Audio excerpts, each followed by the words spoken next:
guys! To all my viewers, welcome to my channel. Today's vlog, you're gonna learn something new about nature and physiology of drugs. But before I discuss the topic, let me first introduce myself. My name is Annabelen Pitoroba, but you can call me in short Ann.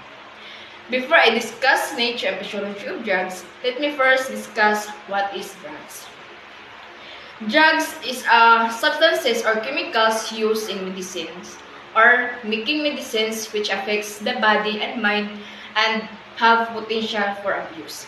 In nature and physiology of drugs, there are three types of drugs. First is the prescriptive drugs, second is the over-counter drugs or OTC, the last one is self-medication syndrome.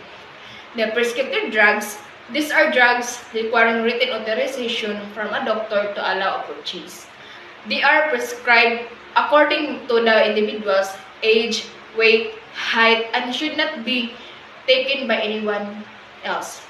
It is a personal requirement and self-medication that should be strictly avoided. The pharmacist should never allow the consumer to request them knowingly without first consulting from a doctor. Second is the over-the-counter drugs or OTC. The OTC drugs are non-prescription medicines which may be purchased from a pharmacy or drugstores without any written from a doctor.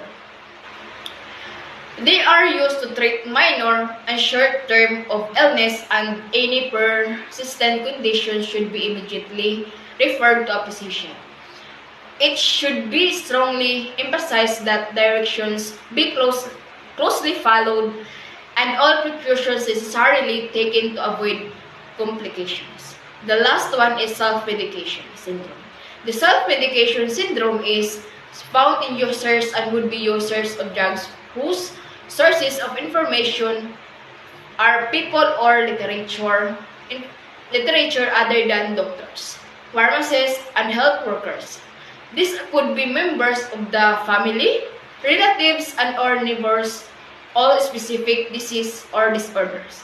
Self-medications may work against the good of the users because it can lead to intoxications and other adverse reactions.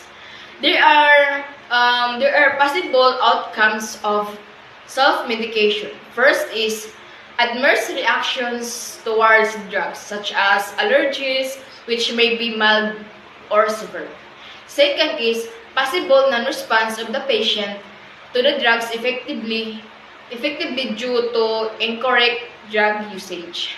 Third is possible drugs toxicize through overdose, which may lead to reverse reactions such as nausea, vomiting, rashes, and etc. The last one, possible habit forming characteristics due periodic use of drugs even when such are no longer needed.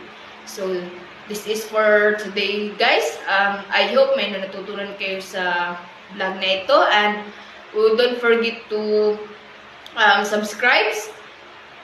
Don't forget to subscribe and press the notification bell para mag-update kayo sa susunod kong vlog. Bye-bye!